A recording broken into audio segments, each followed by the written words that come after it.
ଭାରତ ଏବେ କରୋନା ମହାମାରୀ ସହ ଲଢ଼େଇ କରୁଛି। ଏହି ସମୟରେ ସୋସିଆଲ ମିଡ଼ିଆ ସହାୟତାରେ ଏକ ବଡ଼ ମାଧ୍ୟମ ପାଲଟିଛି। ଲୋକେ ନିଜର ଅସୁବିଧା ଜଣାଉଥିବା ବେଳେ କିଛି ସ୍ୱଚ୍ଛଳ ବ୍ୟକ୍ତି ଯଥାସମ୍ଭବ ସାହାଯ୍ୟ କରୁଛନ୍ତି।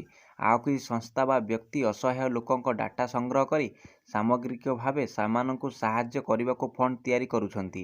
ଏହା ସହ ଫଣ୍ଡକୁ ଦାନ ଦେବାକୁ କିପରି ଅପିଲ କରୁଛନ୍ତି। ଏଥିରେ ମଧ୍ୟ ଲୋକେ ଦାନ ଦେଉଛନ୍ତି। କ୍ରିକେଟର ଯୁଜବେନ୍ଦ୍ର ଚହଲ ନିକଟରେ ବିରୁଷ୍କା ଫଣ୍ଡରେଜକୁ 95,000 ଟଙ୍କା ଦାନ କରିଥିଲେ। ଏବେ ପୁଣି ଆଉ ଏକ ଫଣ୍ଡକୁ ଚହଲ 2 ଲକ୍ଷ ଟଙ୍କା ଦେଇଛନ୍ତି। ଫଣ୍ଡରେଜର ପ୍ଲାଟଫର୍ମ କେଟୋକୁ ଏହି ଟଙ୍କା ଦାନ କରିଛନ୍ତି ଚହଲ।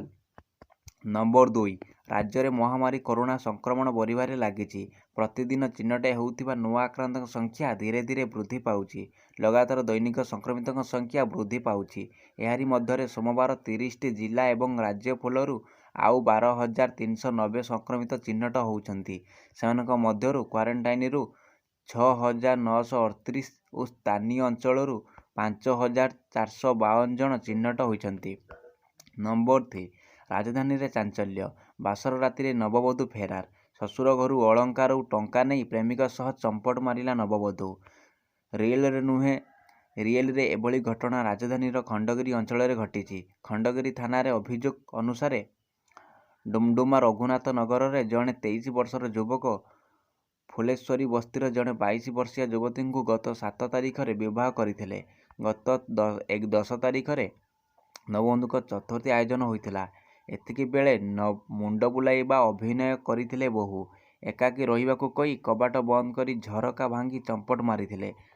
ସକାଳୁ ଘର ଲୋକ କବାଟ ବାଡ଼େଇବା ପରେ ମଧ୍ୟ କବାଟ ଖୋଲି ନଥିଲେ ନବବଧୂ। କବାଟ ଭାଙ୍ଗିବା ପରେ ସମ୍ପୃକ୍ତ ନବବଧୂ 3 ଭରି ସୁନା ଗହଣା ଓ 35,000 ବନ୍ଦାଣ ଟଙ୍କା ନେଇ ଘରୁ ଚମ୍ପଟ ମାରିଥିବା ଜଣାପଡ଼ିଛି। ନମ୍ବର 4, ଆସନ୍ତା 24 ଘଣ୍ଟା ମଧ୍ୟରେ ରାଜ୍ୟରେ କେତେକ ସ୍ଥାନରେ ବଜ୍ରପାତ ସହ ସାମାନ୍ୟ ବର୍ଷା ହେବାର ସମ୍ଭାବନା ରହିଛି। କେନ୍ଦୁଝର, ମୟୂରଭଞ୍ଜ, ବାଲେଶ୍ୱର, ଭଦ୍ରକ, ଯାଜପୁର, କୋରାପୁଟ, କଟକ, କେନ୍ଦ୍ରାପଡ଼ା, ମାଲକାନଗିରି, ଗଜପତି, ରାୟଗଡ଼ା, ନୂଆପଡ଼ା, କଳାହାଣ୍ଡି, ଗଞ୍ଜାମ ଓ ନବରଙ୍ଗପୁର ଆଦି ଜିଲ୍ଲାରେ ବର୍ଷା ବଜ୍ରପାତ ଆଶଙ୍କା ନେଇ ଭୁବନେଶ୍ୱର ଆଞ୍ଚଳିକ ପାଣିପାଗ କେନ୍ଦ୍ରରୁ ପୂର୍ବାନୁମାନ କରାଯାଇଛି। ଏହି ସବୁ ଜିଲ୍ଲାଗୁଡ଼ିକୁ ୟେଲୋ ୱାର୍ଣ୍ଣିଂ ଜାରି କରାଯାଇଛି। ତେବେ ଶନିବାର ଠାରୁ ରାଜ୍ୟରେ ବର୍ଷା କମ୍ ହୋଇପାରେ। ନମ୍ବର 5, ଛତିଶଗଡ଼ରେ କରୋନା ସଂକ୍ରମଣକୁ ନୂତନ ମାମଲାରେ ହ୍ରାସ ଘଟିଥିଲେ ମଧ୍ୟ ଦୈନିକ 1,000 ସଂଖ୍ୟକ ଆକ୍ରାନ୍ତ ଚିହ୍ନଟ ହେଉଛନ୍ତି। ଏହାକୁ ଦୃଷ୍ଟିରେ ରଖି ରାଜ୍ୟ ସରକାର ବଡ଼ ନିଷ୍ପତ୍ତି ନେଇଛନ୍ତି। ଛତିଶଗଡ଼ରେ ଲକଡାଉନ ଅବଧି ମେ 31 ପର୍ଯ୍ୟନ୍ତ ବୃଦ୍ଧି କରାଯାଇଛି। ସରକାରଙ୍କ ପକ୍ଷରୁ ଜିଲ୍ଲାପାଳ, କମିଶନର ଓ ପୋଲିସ ଅଧୀକ୍ଷକଙ୍କୁ ଏହି ସମ୍ବନ୍ଧରେ ଆଦେଶନାମା ଜାରି କରାଯାଇଛି। ଅତ୍ୟାବଶ୍ୟକ ସେବାକୁ ବାଦ୍ ଦେଇ ଲକଡାଉନକୁ ତତ୍କାଳ ପ୍ରଭାବ ଲାଗୁ କରିବାକୁ ନିର୍ଦ୍ଦେଶ ଦିଆଯାଇଛି। ଏଥର ସରକାର ପ୍ରତି ଜିଲ୍ଲାରେ କୋଭିଡ୍ ସ୍ଥିତି ଓ ବିପଦ ଦୃଷ୍ଟିରେ ରଖି କିଛି ରିହାତି ଦେଉଛନ୍ତି।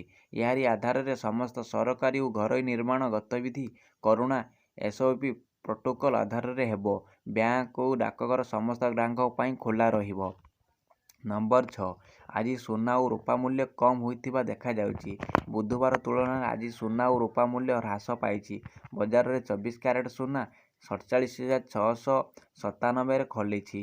ଗତ ବୁଧବାର ଦିନ ସନ୍ଧ୍ୟାରେ ଏହାର ମୂଲ୍ୟ 47,764 ବନ୍ଦ ହୋଇଥିଲା।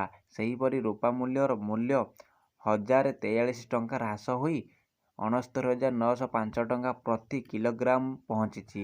India bullion and jewellers association website ଅନୁଯାୟୀ 12 ମଇ 2021ରେ ସାରା ଦେଶରେ ସୁନା ଓ ରୂପା ସ୍ପଷ୍ଟ ମୂଲ୍ୟ ଏପରି